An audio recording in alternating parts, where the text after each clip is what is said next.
ការចល័តទ័ពជើងគោករបស់អាមេរិកនិងការត្រៀមខ្លួនរបស់អ៊ីរ៉ង់បច្ចុប្បន្នភាពចុងក្រោយនៃចំនួនប្រដាប់អាវុធទ្រង់ទ្រាយធំរវាងសហរដ្ឋអាមេរិកអ៊ីស្រាអែលប្រឆាំងនឹងអ៊ីរ៉ង់ក៏ត្រឹមថ្ងៃទី26ខែមីនាឆ្នាំ2026នេះចំនួនប្រដាប់អាវុធទ្រង់ទ្រាយធំរវាងសហរដ្ឋអាមេរិកអ៊ីស្រាអែលប្រឆាំងនឹងអ៊ីរ៉ង់គឺឈានចូលដល់ថ្ងៃទី27ហើយ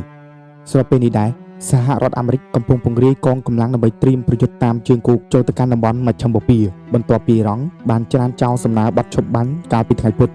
នេះគឺជាការផ្លាស់ប្ដូរយុទ្ធសាស្ត្រដែលផ្ដល់ឲ្យទីក្រុង Washington នៅជម្រើសថ្មីសម្រាប់បើកប្រតិបត្តិការដែលអាចកើតមាននៅក្នុងប្រទេសអ៊ីរ៉ង់ទោះបីជាវាមិនមែនជាប្រតិបត្តិការទ្រង់ទ្រាយធំក៏ដូចជាមានហានិភ័យខ្ពស់ក៏ដោយតែអាមេរិកកំពុងត្រៀមអ្វីខ្លះអ្នកជំនាញយោធាលើកឡើងថាការពង្រាយទ័ពនេះមិនមែនជាការត្រួសត្រាយផ្លូវសម្រាប់ការឈ្លានពានទ្រង់ទ្រាយធំនោះទេប៉ុន្តែជាការត្រៀមលក្ខណៈសម្រាប់បេសកកម្មវាយប្រហារចំគោលដៅរយៈពេលខ្លីថ្មីនេះមន្ទីរបញ្ចកោណបានបញ្ជូនកងទ័ពឆាត់យោងប្រមាណ 1000 នាក់ពីកងពលធំទ័ពអាកាសទី82ដែលជាអង្គភាពប្រតិកម្មរហ័សអាចពង្រាយខ្លួនបានភ្លាមៗក្នុងពេលមានវិបត្តិព្រមជាមួយគ្នានេះកងម៉ារីននិងទាហានជើងទឹក 2000 ទៅ 3000 នាក់ពីកងឯកភាពបេសកកម្មម៉ារីនទី31រួមទាំងនាវាវាយប្រហារទីតាំងលើគោកនិងទឹកក៏ត្រូវបានដាក់ពង្រាយផងដែរបច្ចុប្បន្នអាមេរិកមានកងទ័ពចន្លោះពី 40000 ទៅ 50000 នាក់កំពុងឈរជើងនៅទូទាំងតំបន់មជ្ឈិមបូព៌ាស្រាប់ទៅហើយ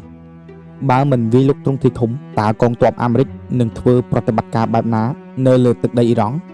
ប្រសិនបើអាមេរិកប្រើប្រាស់កងទ័ពជើងគោកចូលក្នុងទឹកដីអ៊ីរ៉ង់ប្រតិបត្តិការទំនងជាផ្ដោតលើវត្ថុបំណងជាក់លាក់ជាជាងការចូលទៅកាន់កាប់ទឹកដីការគ្រប់គ្រងច្រកសមុទ្រ Hormuz កងទ័ពម៉ារីនអាចនឹងចូលគ្រប់គ្រងទីតាំងគន្លឹះសំខាន់ៗមួយចំនួនតាមបណ្ដោយឆ្នេរភាគខាងត្បូងអ៊ីរ៉ង់ដើម្បីបង្កើតជាមូលដ្ឋានប្រតិបត្តិការនិងការពារនាវាដឹកប្រេងបេសកកម្មកំងដូកងកម្លាំងពិសេសអាចឈានចូលទៅបំផ្លាញរ៉ាដាទីតាំងបាញ់មីស៊ីលឬចាប់ខ្លួនមេទ័ពកម្ពុជារបស់អ៊ីរ៉ង់ការវាយលុកទីតាំងនុយក្លេអ៊ែរអ្នកជំនាញបញ្ជាក់ថាការកំទេចទីតាំងនុយក្លេអ៊ែររបស់អ៊ីរ៉ង់មិនអាចពឹងផ្អែកលើការទម្លាក់គ្រាប់បែកតាមអាកាសតែមួយមុខបាននោះឡើយវាទាមទារឲ្យមានការអន្តរាគមន៍ពីសមាជិកកងទ័ពជើងគោកចូលទៅដើម្បីធានាសុវត្ថិភាពឬរឹបអូសសារធាតុអ៊ុយរ៉ានីញ៉ូមដោយផ្ទាល់ដែលនេះជារឿងស្មុគស្មាញបំផុតព្រោះទីតាំងនោះត្រូវបានកប់ជ្រៅក្នុងដីនិងការពារយ៉ាងតឹងរ៉ឹង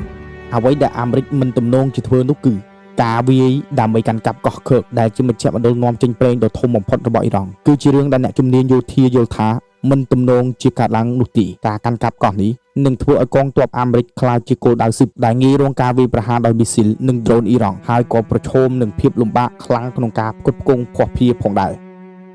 ចុះចំពោះអ៊ីរ៉ង់វិញតើអ៊ីរ៉ង់នឹងមានការត្រៀមខ្លួនអ្វីខ្លះនៅពីក្រោយឆាកអ៊ីរ៉ង់កំពុងត្រៀមខ្លួនសម្រាប់សង្គ្រាមជើងគោកគ្រប់ទម្រង់មន្ត្រីអ៊ីរ៉ង់បានទាត់ចោលព័ត៌មាននៃការចរចាប័ណ្ណឈប់បាញ់ដោយចាត់ទុកថាជាសង្គ្រាមចិត្តសាស្ត្រទីក្រុងតេហ៍រ៉ង់បាននឹងកំពុងបញ្ជូនកងកម្លាំងបន្ថែមពង្រាយប្រព័ន្ធការពារដែនអាកាសនិងដាក់អន្ទាក់មីននៅកោះខើកដើម្បីត្រៀមទប់ទល់នឹងប្រតិបត្តិការណាមួយរបស់សហរដ្ឋអាមេរិកដោយនេះតាមសេចក្តីសន្និដ្ឋានការសម្រេចចិត្តវាយប្រហារណាមួយតាមរយៈផ្លូវគោករបស់សហរដ្ឋអាមេរិកមិនមែនជាការវះកាត់ដ៏ងាយស្រួលនោះទេប៉ុន្តែវាជាការបើកប្រអប់មហន្តរាយដែលអាចអូសទាញពិភពលោកទាំងមូលឲ្យធ្លាក់ចូលក្នុងវិបត្តិសេដ្ឋកិច្ចនិងសង្គ្រាមទ្រង់ទ្រាយធំនេះជាមូលហេតុដែលមហាអំណាចមានជាអាចដូចជាអាមេរិកនេះតែងតែព្យាយាមជៀសវាងការប៉ះទង្គិចដោយផ្ទាល់នៅតំបន់នេះ